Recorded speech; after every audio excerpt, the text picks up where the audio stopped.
Hello my dear ones. आज इस video में बताने वाली हूँ एक फिर से ओसीडी केस के बारे में।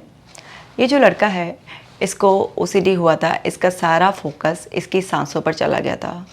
यही चेक करते रहना कि सांस आ रही है या सांस जा रही है, अभी किस स्पीड से सांस आ रही है, किस स्पीड से सांस बाहर जा रही है। हर समय बस अपनी सांसों पर ही एक हाइपर फोकस हो गया था। अब ये हुआ कैसे? इन्होंने विपश्यना की टेक्निक की। ऐसा नहीं कि विपश्यना की टेक्निक में कोई प्रॉब्लम है, नहीं, विपश्यना एक बहुत ही अच्छी टेक्निक है। विपश्यना तमाम लोग ऐसे जाते हैं, 10 दिन वहाँ सेंटर में जाते हैं और कर आते हैं। लेकिन वहाँ पर सांसों को ऑब्जर्व करने के लिए जब इनको बताया गया होगा, तो वहाँ पर इनका ये ट्रिगर हो गया और इनको बहुत ज़्यादा वहीं पर ही घबराहट, परेशानी, बेचैनी ऐसे होने लग गई थी। तो वहाँ से भी इनकी जब हालत ऐसी होने लगी तो इनकी फैमिली वालों को इन्फॉर्म किया गया, क्योंकि इनको बहुत ज़्यादा घबराहट, बहुत ही बेचैनी, बहुत ही रोना, एक्सेसिव प्रॉब्लम होने लग गई। तो फिर इस तरीके से इमरजेंसी उसमें उन्होंने पहले ही इनको छठे दिन ही रिलीज़ कर दिया वहाँ से। लेकिन तब तक इनके दिमाग में वो चीज़ की हर समय, मतलब वो एक फोकस दिमाग में वहम, सोते सोते भी, उस टाइम पर रात को भी, जिस टाइम वो साधना ख़त्म हो जाती उस टाइम के बाद भी इनको बस सांसों पे और कुछ ज़्यादा ही चला गया। अब इतने सारे लोग वहाँ पर प्रैक्टिस कर रहे थे, औरों के साथ ऐसा नहीं हो रहा था, लेकिन इनके साथ ऐसा हुआ। तो इनका दिमाग ऑब्सेस्ड हो गया उस प्रोसेस के लिए। अब जब इनसे बात की गई कि ऐसा क्या हुआ, आपने ऐसा क्या सोचा, इस तो नॉन वॉलंटरी फंक्शन है भाई, हमारा सबकॉन्शियस माइंड सारे नॉन वॉलंटरी फंक्शंस के लिए रिस्पॉन्सिबल होता है। हमारी सांसें अपने आप चल रही हैं, हार्ट बीट अपने आप कर रहा है, हमारे अंदर बहुत सारे ऐसे प्रोसेसेस हैं जिसका हमारे कोई रोल नहीं है। आइज़ ब्लिंक करती हैं, कोई रोल नहीं है हमारा। तो वॉलंटरी फंक्शंस जो होते हैं उस पर हमारा रोल होता है, उस पर कंट्रोल होता है, उस पर फोकस करने के लिए बोला जाता है। नॉन वॉलंटरी पर क्या, या फिर आप ब्रीदिंग एक्सरसाइज वगैरह करते हैं, या कोई भी साधना के दौरान ऐसा होता है कि अपनी सांसों पर ध्यान लगाओ, या फिर थर्ड आई पर ध्यान लगाओ, कहीं पर्टिकुलर उस पर ध्यान लगाने के लिए दिया जाता है, या देखो कि आपके अंदर क्या चल रहा है, विचारों पर ध्यान लगाओ। तो तब ऐसा हम इंटेंशनली एक पर्पस के साथ ऐसे फोकस करते हैं। अदरवाइज़ तो आप बोल रहे हो, खा रहे हो, सो रहे हो, तभी भी सांसें चल रही होती हैं और इस पे हमारा कोई रोल नहीं होता कि आप फोकस करोगे कि सांस किस स्पीड से और कितनी आ रही है, तो ही आपका सर्वाइवल है। अदरवाइज़ अगर आपने फोकस नहीं किया और हर समय ये नहीं देखा कि सांस किस स्पीड से आ रही है, तो फिर आपका सर्वाइवल पे बात आ जाएगी। ऐसा तो कुछ नहीं होता। ऐसा क्यों लगा आपको? उन्होंने बताया मुझे कि वहाँ पर जो बताया गया कि अपनी सांसों पर आने जाने पर ध्यान दो, इसको आपको देखना है, क्योंकि ये बहुत इंपॉर्टेंट वो है और आप अपने बारे में अवेयर होते हो, आपको पता चलता है अपने अंदर की अवस्था का, आप अपने से जुड़ते हो। इस तरीके का कुछ वहाँ पर उनको कुछ ऐसे प्रवचन, लेक्चर ऐसे हुए होंगे। तो वहाँ पर उससे उनके दिमाग में ये हो गया कि ये एक बहुत ही इंपॉर्टेंट प्रोसेस है, इसी से ही हम अपने बारे में अवेयर हो सकते हैं, जान सकते हैं। तो अब उन्होंने जब इस पर फोकस किया, बार बार इस तरीके से वो किया, तो उनके दिमाग ने इत्तेफाक की बात है कि इसको ऑब्सेशन की तरह पकड़ लिया। लेकिन ये सिर्फ वहाँ के 6 दिन रुकने की वजह से नहीं हुआ। इस तरीके की प्रॉब्लम उनको पहले से थी, इसलिए वहाँ पर ट्रिगर हुई। क्योंकि वहाँ पर 6 दिन में जब मैंने पूछा तो ऐसा कुछ भी नहीं उन्होंने बताया कि वहाँ पर, और वो तो संस्थाएं इतने सालों से चल रही हैं कि ऐसा नहीं है कि वहाँ पर कुछ ऐसा गलत बता देते हैं। तो वहाँ की वजह से नहीं हुआ, लेकिन इनके खुद की अपनी रॉन्ग इंटरप्रिटेशन की वजह से ऐसा हो गया। इनके खुद के अंदर के डर की वजह से अब इनका ध्यान बार बार सांसों पर ही जा रहा था। तो जब इनसे पूछा गया तो उनको पता चला कि इनको जब ये छोटे थे तब भी ये प्रॉब्लम थी। इनको तभी भी ऐसा था कि सांस आ रही है, नहीं आ रही है। तो ये क्या करते थे कि पहले ऐसे नाक के पास उंगली लगाते थे, ऐसे कि सांस आ रही है, नहीं आ रही है, यहाँ पे हवा आ रही है, नहीं आ रही है, इस तरीके से। और जब नहीं लगती थी, इनको हवा महसूस नहीं होती थी, तो अपनी मम्मी से कहते थे मेरी सांस नहीं आ रही है, मैं मर गया हूँ।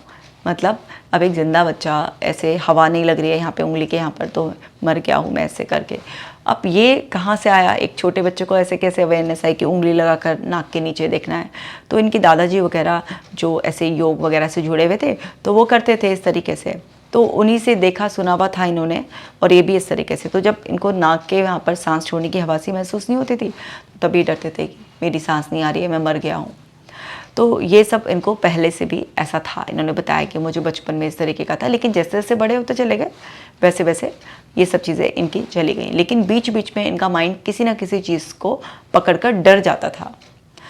अब वो उसमें सांस वाला भी एपिसोड इनके 23 साल की उम्र में 4-5 बार इनके साथ ऐसा हो चुका था कि एक बार ये रात को सोकर एकदम उठे पसीने पसीने करके कि इनको ऐसा लगा मेरी सांस रुक गई थी, मुझे सांस नहीं आ रही थी, अगर मैं नहीं उठता तो अभी मैं मरने ही वाला था।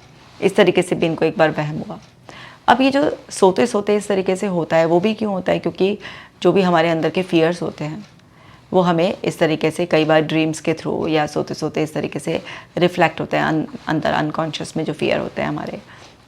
तो इस तरीके से उन्होंने बताया कि रात को एक बार ऐसे हड़बड़ा कर उठे थे, लेकिन सब कुछ ठीक था। फिर घर वालों ने समझा बुझा कर पानी वानी पिलाकर ऐसे सुला दिया था कि ऐसा कुछ भी नहीं है, ज़्यादा सोच रहे। लेकिन अपने सर्वाइवल को लेकर, अपने जिंदा रहने को लेकर इनके अंदर इस तरीके का डर पहले से ही था। तो इनके कुछ ऐसे एपिसोड्स हो चुके थे और फिर इनकी एक जनरल नेचर थी, हर चीज़ में ही कुछ ज़्यादा ही सोचना, ज़्यादा ही घुस जाना, उसमें बहुत ज़्यादा डेप्थ में जाकर बिल्कुल बाल की खाल निकाल लेना, छोटी छोटी बातों से डर जाना, कुछ भी ऐसा अनयूजुअल सुन लें, किसी की भी बीमारी सुन लें या कुछ भी ऐसे कि वो तो सोते सोते रह गए, उनकी तो सोते सोते सांस रुक गई, इस तरीके की कोई भी बात सुनते थे तो बहुत इफ़ेक्ट करती थी इनको इस तरीके से। तो वो बहुत टाइम से इनको छोटी छोटी ये प्रॉब्लम्स थी, लेकिन वो आई गई जैसी हो रही थी कि कभी ध्यान दिया एक दो दिन के लिए फिर चली गई।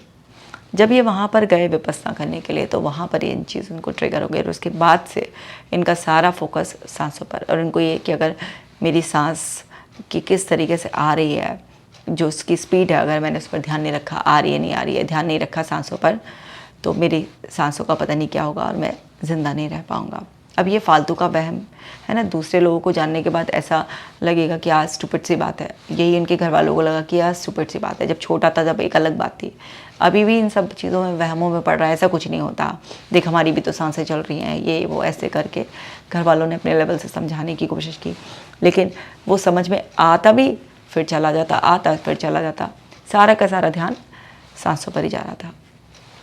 तो अब जब भी आपका ध्यान इस तरीके से बॉडी की कोई भी जो नॉर्मल नॉन वॉलेंट्री फंक्शंस उस पर चला जाता है, ये सेंसरी मोटर ओसीडी के अंडर आता है। तो यहाँ पर आपका हाइपर फोकस किसी भी इस तरीके के प्रोसेस पर चला जाता है, किसी का जैसे गल्पिंग पे चला जाता है ना, स्वेलो कर पा रहे हैं नहीं कर पा रहे हैं ढंग से, ऐसे किसी का आइज़ की ब्लिंकिंग पर, किसी का ब्रेथ पर, कुछ भी इस तरीके से ऐसा हो सकता है, फियर ही होता है। और जब भी आपको डर लगेगा तो तब आपको इस तरीके का और फोकस उधर ही जाएगा, आपके मन में उसी तरीके के थॉट्स बनेंगे। तो यहाँ पर जो मेन चीज़ है वो है डर को ख़त्म करना। डर क्या था?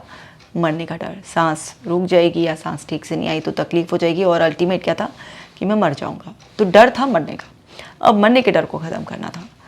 तो उनको ये बताया गया कि देखो 2-3 सजेशंस आपको बार बार रिपीट करने पड़ेंगे और इससे आपकी प्रॉब्लम ठीक हो जाएगी। जैसे एक सजेशन मैंने उनको बताया इस तरीके से कि मुझे अपने सबकॉन्शियस माइंड पर पूरा भरोसा है कि वो सारे बॉडी के नॉन वॉलेंट्री फंक्शंस को बहुत अच्छी तरीके से ऑपरेट कर रहा है, जिससे मैं हर समय फ्री रहता हूँ और मैं सारे अपने वॉलेंट्री फंक्शंस को बहुत अच्छी तरीके से फोकस के साथ करता हूँ और इन्जॉय करता हूँ।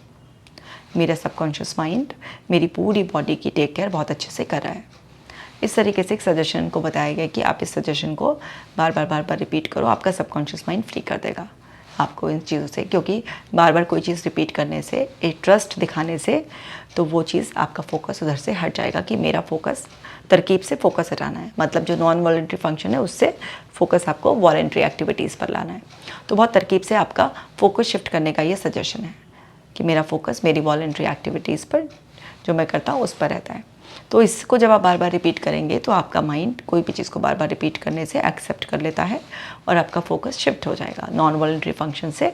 आपका जो एक ट्रस्ट है कि सबकॉन्शियस माइंड ऑटोमेटिकली सारे बॉडीली फंक्शन का ध्यान रख रहा है और आपको सिर्फ और सिर्फ फोकस जो आपके वॉलेंट्री एक्शन है उस पर करना है। तो इससे आपको बहुत अच्छा फ़ायदा मिलेगा। दूसरा, फियर ऑफ डेथ को लेकर हुए कि जीवन ईश्वर का दिया हुआ है।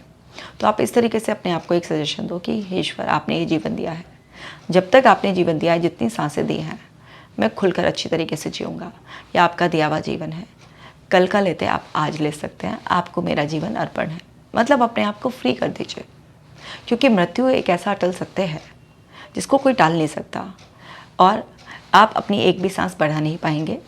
और दूसरी बात यह है कि आप इसमें कि कभी आपकी मौत हो जाएगी, आप जो भी जीवन है उसको भी एंजॉय नहीं कर पा रहे हैं, और जब होना होगा, जिस तरीके से होना होगा, जैसे ही लिखा हुआ होगा, उसे आप टाल भी नहीं पाएंगे। तो फ्री होकर जीना है, यानी कि हमें मृत्यु के डर से जो है ना बाहर आना है, क्योंकि आप ही चलाने वाले नहीं। अभी आप 23 साल के उम्र के हैं, तो क्या आप, ऐसा तो है नहीं कि आपके बलबूते ही आपका पूरा परिवार चल रहा है, आपसे पहले भी ये दुनिया चल रही थी, आपके होते हुए भी दुनिया अच्छे से चल रही है, सब अपने अपने लिए रिस्पॉन्सिबल है और आपके जाने के बाद भी चलती रही है। तो आप अपने ऊपर से ये बोझ हटा दीजिए, आप ईश्वर को अपना जीवन ऐसे अर्पण कर दीजिए और अपने आप को मृत्यु के डर से मुक्त कर दीजिए कि आपको इस तरीके से अपने आप को बोलना है कि ईश्वर का दिया हुआ जीवन है, आज ईश्वर आपने दिया है। जब जितनी सांसें आपने लिखी होंगी, जिस तरीके का मेरा जितना भी जीवन होगा वैसा ही होगा, और ये जीवन मैंने आज से आपको अर्पण कर दिया और मैं खुल कर जीऊँगा। जो होना होगा, जब होना होगा हो जाए, लेकिन जब तक मैं हूँ, जब तक मैं खूब अच्छी तरीके से जीऊँगा, अपनी लाइफ को हर दिन बेटर बनाऊँगा, एंजॉय करूँगा। इस तरीके से आप अपने आप को, डर को फ्री कर दीजिए। जब हम किसी भी चीज़ का डर ख़त्म कर देते हैं कि कल की मौत होती आज हो जाए, तो तब आपके अंदर डर नहीं होगा, तो आपका मन इस तरीके के भय वाले विचार पैदा नहीं करेगा। लेकिन जब भय बहुत प्रबल होगा, फिर आप जो है ना डर के विचारों से घिर जाएंगे। क्योंकि देखिए, सबको पता है सबको मरना है, मरना कोई नहीं चाहता। शाश्वत तो कोई यहाँ ना रहा ना रहेगा। चाहे आप कितनी भी अच्छी दिनचर्या अपना लें, चाहे कितना भी आप यशस्वी बन जाएं या कितने भी आप तपस्वी बन जाएं, जाना तो सबको है अपनी अपनी बारी से। तो आपको अपने आप को इससे मुक्त करना है। तो जब आप इस तरीके से अपने मन में जो फियर ऑफ डेथ है उसका वो छोड़ देंगे, आप मेंटल एक्सपोजर करेंगे कि आप इस तरीके से कि आप एक बहुत अच्छा लंबा जीवन जीकर, एक अच्छी एज पूरा सुख वैभव के साथ जीकर ही आपकी मृत्यु होगी। इस तरीके से आप अपने सबकॉन्शियस को एक इमेज, मेंटल एक्सपोजर देंगे, तो आपका मन जो है ना, जो एक अर्ली डेथ आपकी उससे डरा रहा है, वो सब फियर से आप फ्री हो जाएंगे। तो ये जस्ट मैं आपको 1-2 सैम्पल बता रही हूँ। इस तरीके से हमने बहुत सारे सजेशंस बनाए और बहुत सारे सजेशंस को प्रैक्टिस करने की, मेंटल एक्सपोजर्स की उनको टेक्निक्स बताई, और उस सबसे जब उन्होंने बार बार उस चीज़ को रिपीट किया, उसकी उन्होंने इमेजिनेशन की और उनका फोकस शिफ्ट धीरे धीरे होता चला गया, तो वो अपने इस सेंसरी मोटर एक्टिविटी से जो उनका हाइपर फोकस उनके ब्रीदिंग पर चला गया था। रात को भी चौंक चौंक कर अब इतना ज़्यादा उठने लग गए थे, और हर समय मतलब खाना पीना नहाना सब कुछ, कहते हैं ना कि बिल्कुल ज़िंदगी ऐसी हो गई थी परेशान, किसी चीज़ में कुछ मन नहीं, लिया सांस पर ध्यान से, लिया सांस पर ध्यान। तो ये सब चीज़ें, और उनको ब्रीदिंग एक्सरसाइजेज से, मेडिटेशन प्रोसेस से चिढ़ हो गई थी, क्योंकि उनको लग रहा था इसी वजह से ऐसा हुआ है। तो उनको समझाया गया कि भाई इसकी वजह से ऐसा कुछ नहीं हुआ है, दुनिया ब्रीदिंग एक्सरसाइज और ये सब करिए तो आपको और फ़ायदे की चीज़ें हैं। आपको समझना होगा कि आप गलत चीज़ पर ब्लेम डाल रहे हैं, और इस तरीके से आप वो करिए। तो इनकी जो प्रॉब्लम थी वो ये थी कि ब्रीदिंग एक्सरसाइज ना करें, मेडिटेशन ना करें, तो हाथ बंद गए वैसे ही। अब इन सब चीज़ों के लिए, क्योंकि ये सब चीज़ें करने की कोशिश भी करें तो और ज़्यादा ब्रीदिंग पर फोकस जाए, तो वो सब नहीं करा सकते थे। तो यहाँ पर हमने पावर ऑफ सजेशंस का जो है ना इस्तेमाल किया, और इनको इस तरीके से मैंने सजेशंस को लिखवाया, इनको सजेशंस बनाने सिखाए कि एक राइट सजेशन कैसे बनाते हैं, और फिर उसको किस तरीके से मेंटली अपने थॉट्स को, इमोशंस को और अपने जो है ना एक्शंस को किस तरीके से एक प्रॉपर अलाइनमेंट के साथ उसकी मेंटल प्रैक्टिस करें, जिससे कि आपका फोकस शिफ्ट हो जाएगा। और इस तरीके से करते करते कुछ महीनों की मेहनत के बाद इनका फोकस इनकी ब्रीदिंग से बिल्कुल कम्प्लीटली शिफ्ट हो गया। नॉर्मल अब ब्रीदिंग इनकी जो भी चल रही होती है, नॉर्मल वो चल रही होती है। इनको इस बात का कोई कंसर्न नहीं, इनको मरने का डर नहीं लगता। और वही चीज़ कि ईश्वर कल के लेते जान, आज आपको अगर मेरी ज़रूरत है तो अपने पास बुला लो, आज ही आने को तैयार हूँ, वो एटीट्यूड, मतलब फियर ऑफ डेथ बिल्कुल फिनिश, और जो हाइपर फोकस ब्रीदिंग पर चला गया था वो भी सब। और फिर उसके बाद बोला कि अब आपको ब्रीदिंग एक्सरसाइज करनी है, मेडिटेशन करना है, या अभी भी डर लग रहा है? कह रहे अब कोई डर नहीं, अभी मुझे पता है कि ये ब्रीदिंग एक्सरसाइज मेडिटेशन से नहीं होकर ये सिर्फ मेरे अंदर जो पहले से ही फियर था उससे भी उनके लिंक्स डिस्कनेक्ट किए गए। हिप्नोथेरेपी हर चीज़ में मैजिकली हेल्प करती है, हर प्रोसेस में। कुछ सेशन हिप्नोथेरेपी के तो सबको लगते ही हैं और सबको लेनी भी चाहिए, क्योंकि उससे प्रॉब्लम जल्दी ठीक हो जाती है।